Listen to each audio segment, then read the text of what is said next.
Alors, bonjour à tous et bienvenue à ce premier webinaire de 2025 organisé par BMC Capital Tunisie et dont la thématique est une économie toujours en attente de signes de reprise.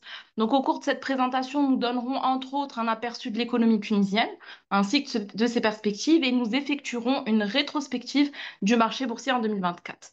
Après, nous analyserons les principaux catalyseurs et freins susceptibles d'influencer les marchés financiers en 2025.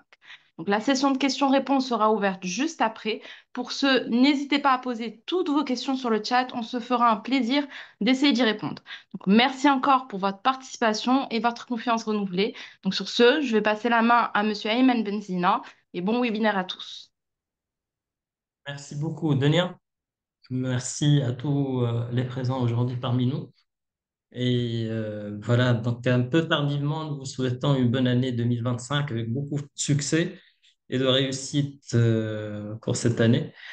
Voilà, c'est l'occasion aujourd'hui de partager avec vous notre vision, notre lecture du contexte macroéconomique et du contexte marché en Tunisie.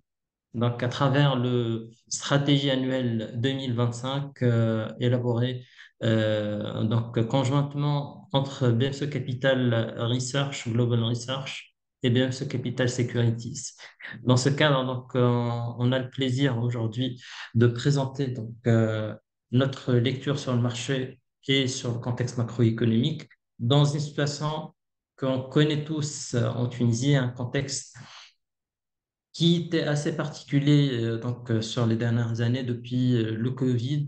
La Tunisie aujourd'hui se retrouve face à un contexte économique national et international mutant.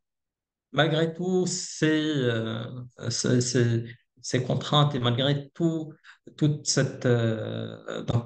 tous ces changements, comment l'économie tunisienne s'est comportée en 2024 et comment nous, on peut lire l'évolution macroéconomique en 2025 de la Tunisie.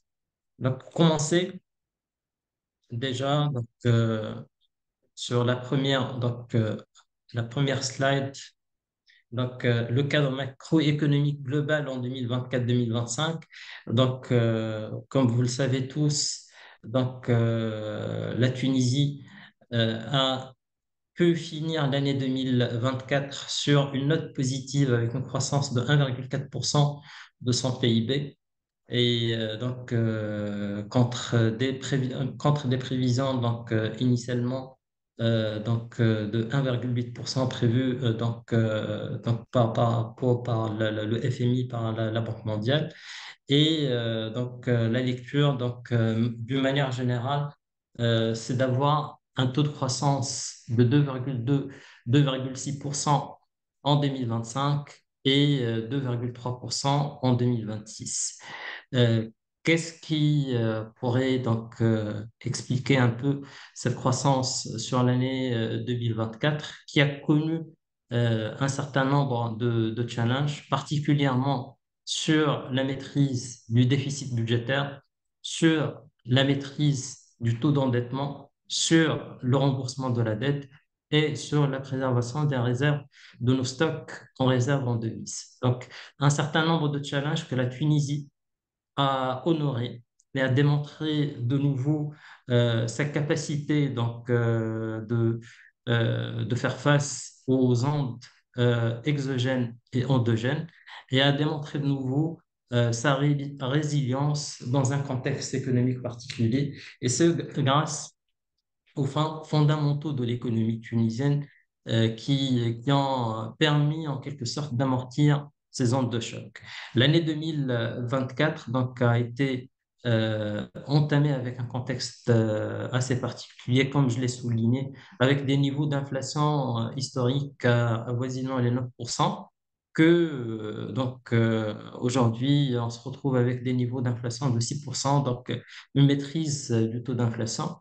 Euh, ce contexte qui a été également marqué par des échéances de remboursement de la dette publique interne et externe que la Tunisie a honoré Grâce à ces fondamentaux, comme je l'ai souligné, grâce à l'appui budgétaire qu'a pu solliciter le ministère des Finances sur les marchés financiers locaux et sur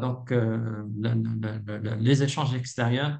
Ce qui est marquant, c'est que la Tunisie a pu maîtriser son déficit de la balance commerciale. Également, la Tunisie a préservé ses stocks en réserve en devises à 114 jours d'importation et le dinar a pu maîtriser, a été maîtrisé, a été plutôt stable face aux principales monnaies étrangères, principalement l'euro et le dollar. Donc voilà un peu par rapport à l'année 2024. Ce que nous pouvons dire, c'est que 2024 était une année assez particulière. 2025, nous sommes dans l'attente des premiers signes de, de, de croissance et les premiers signes de retour à la croissance habituelle que la Tunisie a démontré depuis des années. Donc voilà un peu par rapport à notre principale lecture du cadre macroéconomique, donc un peu sur les graphiques. Donc on pourra le voir aujourd'hui sur la croissance économique. On reprend progressivement sur l'évolution de la balance commerciale. Donc le déficit a été stabilisé à un niveau de 76% depuis juin 2024. Le taux d'inflation qui passe à 6% en fin d'année et le déficit budgétaire également qui est en train d'être maîtrisé progressivement. En termes d'agrégat également, les recettes touristiques qui aujourd'hui représentent une bonne part de nos recettes en devises a atteint un niveau assez remarquable à 7,5 milliards de dinars.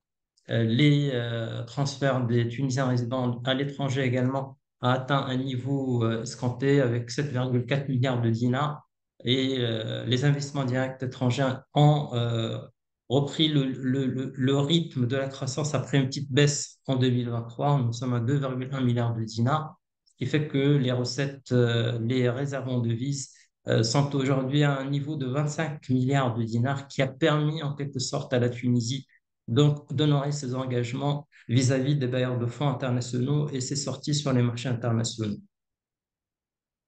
Notre lecture pour l'année 2025, ce que nous pouvons estimer par rapport aux principales opportunités qui peuvent pendant l'année 2025 créer un certain dynamisme sur la sphère réelle. Nous estimons que les flux financiers provenant des TRE et les recettes touristiques continueront à soutenir l'économie tunisienne. Également, la maîtrise du déficit de la balance commerciale devrait être alimentée pour que la Tunisie arrive à réduire son déficit budgétaire et le paiement des échéances de la dette externe. Déjà, sur le mois de janvier, la Tunisie a pu rembourser 40% de la dette attendue sur l'année 2025. Parmi les autres éléments que nous estimons qui seront en faveur de l'économie tunisienne et qui pourraient être envisageables pour l'année 2025, nous espérons que la Tunisie pourra recevoir une meilleure note souveraine de la part des agences de notation, mais surtout également, nous espérons que le climat économique favorise une baisse du taux directeur de la Banque centrale qui pourrait être un vrai catalyseur pour la relance de l'investissement. Par contre, d'autres éléments qui pourraient peser en défaveur du contexte économique, particulièrement l'augmentation des prix de l'énergie et des intrants, l'inflation et la baisse du pouvoir d'achat, l'assèchement des liquidités et la dépréciation du dinar. Ce sont des éléments qui pourraient, en contrepartie, impacter le contexte d'une manière générale et pour avoir des répercussions sur la croissance et sur le développement. Voilà un peu notre lecture pour cette année. Euh, pour l'année 2025 et pour essayer de comprendre toutes ces évolutions et tous ces impacts sur le marché financier qui interagit directement avec l'évolution du cadre macroéconomique, que nous estimons qu'il est très important d'avoir cette lecture fine du contexte macroéconomique pour comprendre l'évolution du marché financier d'une manière générale. Donc, les principaux éléments et faits saillants que nous pouvons constater sur le marché financier tunisien, que malgré le contexte économique difficile, le marché boursier continue à afficher des chiffres positifs.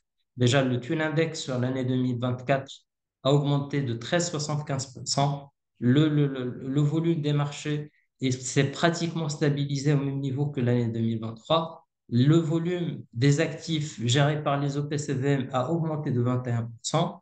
Que des éléments positifs que nous pourrons expliquer par des éléments fondamentaux propres au marché financier qui sont liés à la bonne santé des sociétés cotées et du bon comportement des sociétés cotées sur le marché financier tunisien.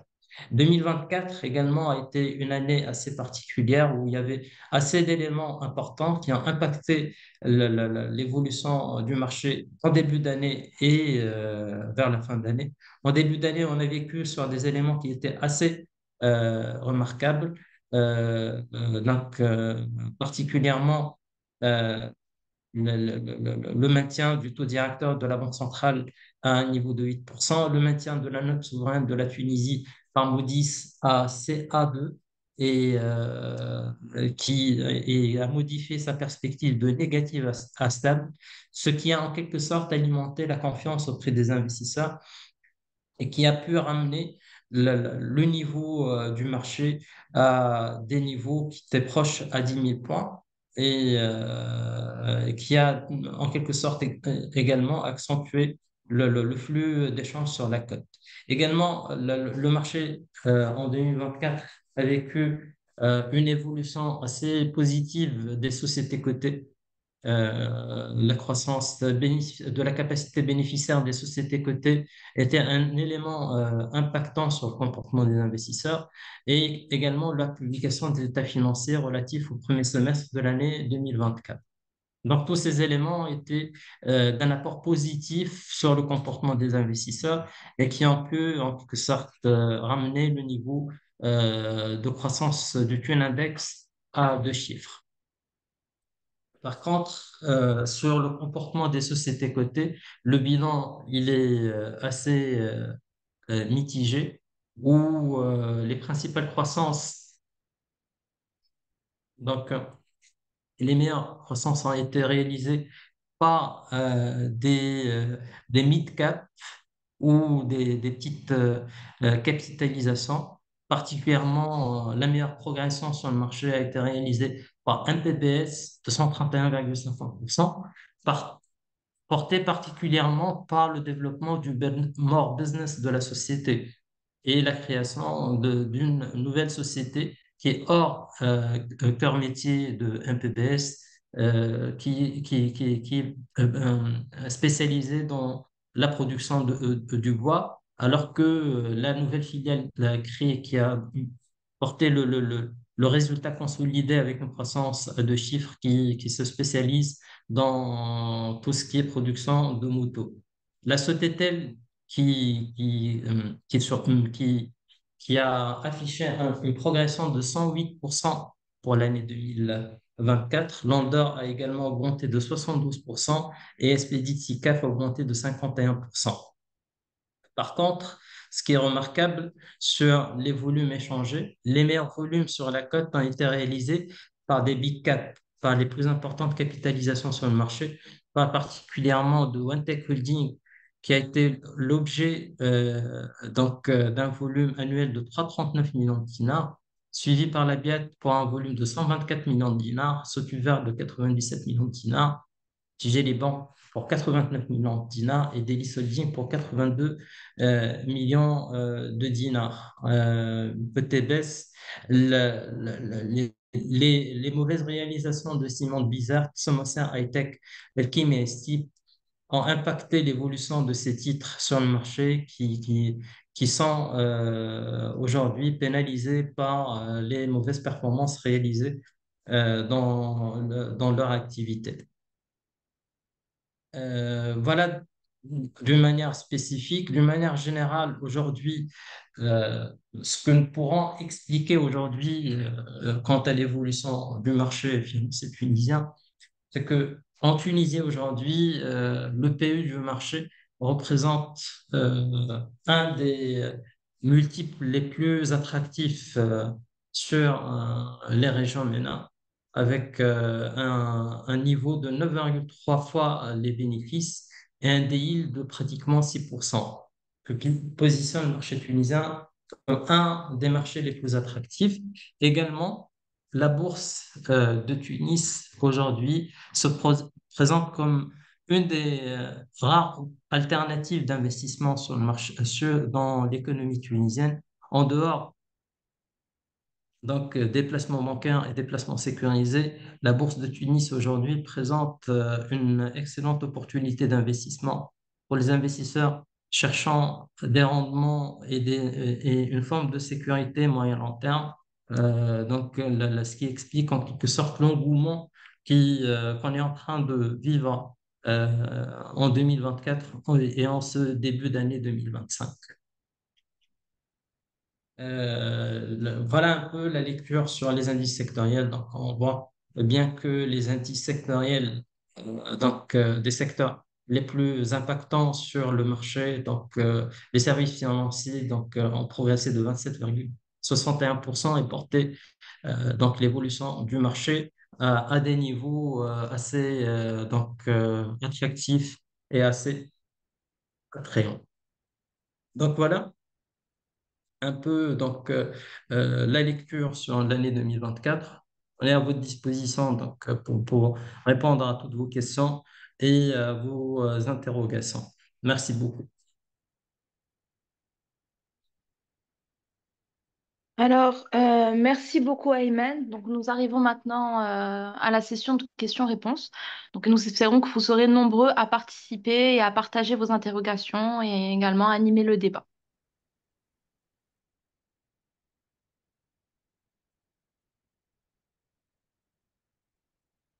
Pour rappeler, donner s'il te plaît aux participants la manière avec laquelle ils peuvent interagir. Donc, ils peuvent écrire leurs questions directement.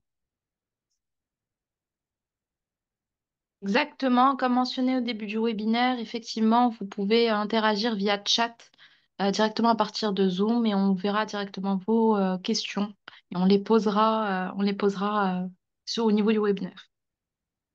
Parfait. Merci beaucoup, Daniel.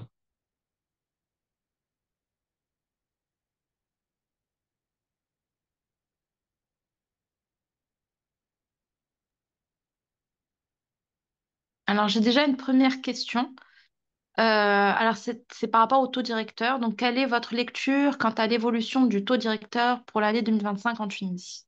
Je te donne la parole. Merci beaucoup, Daniel. Oui, c'est une question qui est assez importante aujourd'hui.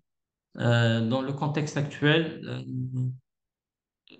face aux évolutions des principaux agrégats macroéconomiques, la priorité qui a été accordée en 2024 par l'État tunisien était principalement le remboursement de la dette et la maîtrise de l'inflation.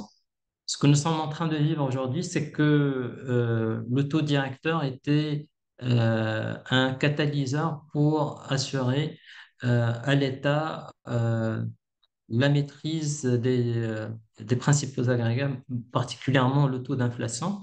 Et la mission, je pense qu'elle a été réussie, puisque le taux d'inflation il est passé d'un niveau de pratiquement 9% à 6% aujourd'hui.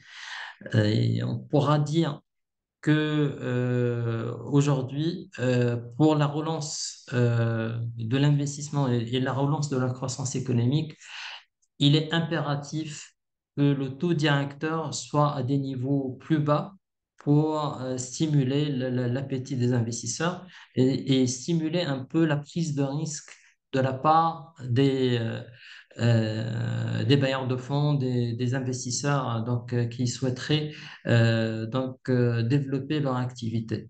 Nous pensons que pour 2025, il est envisageable que la Banque centrale révise à la baisse le taux directeur à un niveau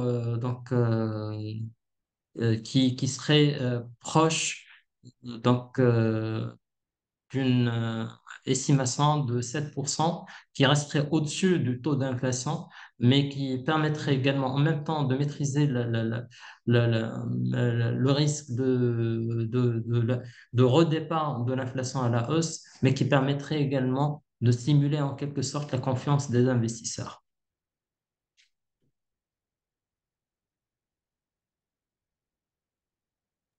Merci beaucoup, Ayman. Alors, j'ai une autre question qui arrive au niveau du chat. Alors, c'est par rapport au secteur bancaire. Selon vous, quel serait le comportement du secteur bancaire en 2025 avec les nouvelles dispositions fiscales et réglementaires?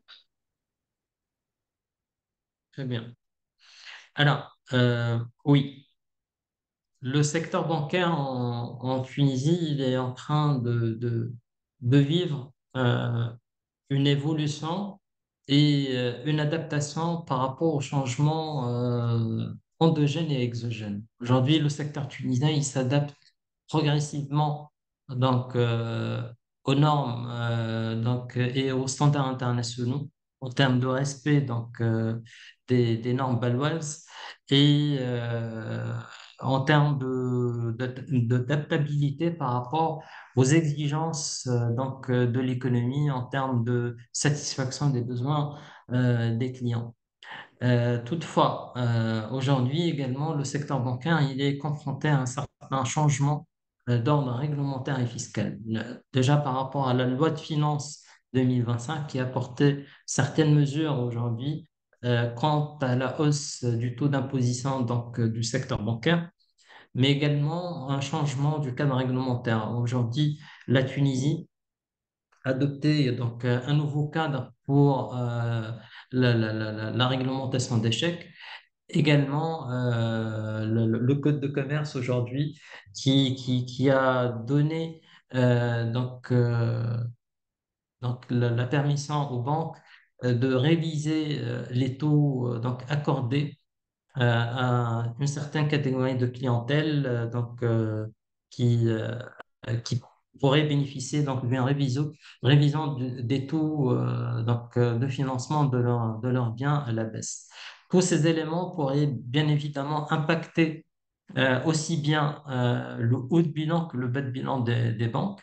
Euh, Nous pensons que les banques les plus outillées en matière de gestion ALM seront les plus aptes à s'en sortir de ce contexte et s'adapter rapidement aux exigences du marché. Je pense particulièrement aux trois euh, premières banques sur le marché qui ont toujours euh, bénéficié ou plutôt adopté une stratégie proactive quant au changement et se sont toujours outillés des instruments et des outils nécessaires pour s'adapter aux changements réglementaires et fiscaux. Je pense d'une manière générale que le marché bancaire sur les banques cotées sera réparti entre banques qui, euh, qui assurent un suivi rigoureux d'une gestion ALM efficace et celles qui auront du temps pour s'adapter par rapport aux changements réglementaires et fiscaux.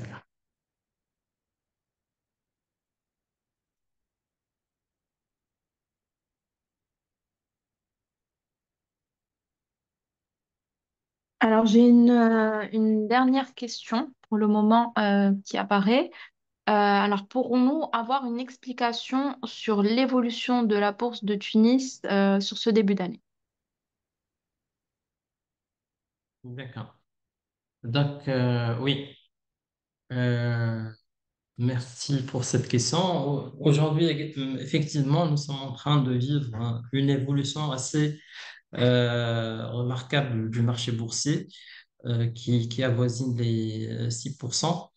Euh, Généralement, de par le passé, nous avons assisté à un début d'année assez calme.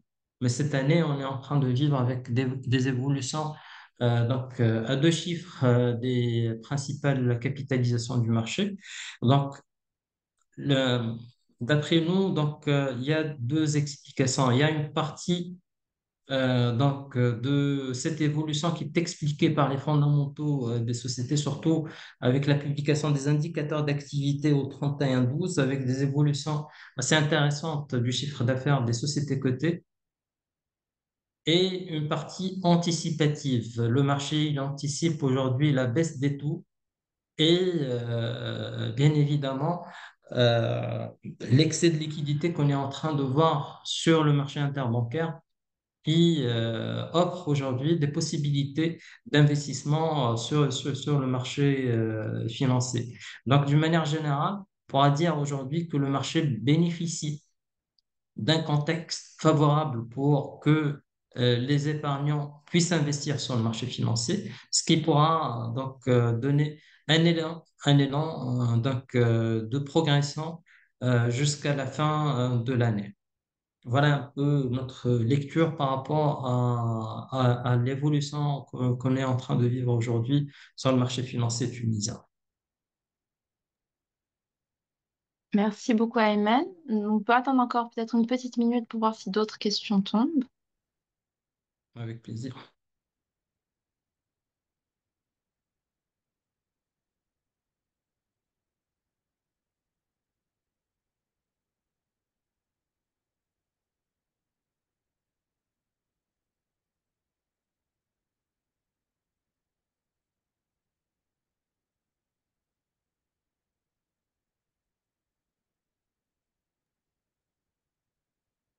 Alors, je pense que pour le moment, ça sera tout. Donc, merci à tous pour votre participation active à ce webinaire et pour avoir également contribué à enrichir nos échanges avec vos questions éclairantes. Donc, je vous informe aussi que la note du stratégie annuelle 2025 est disponible sur notre plateforme.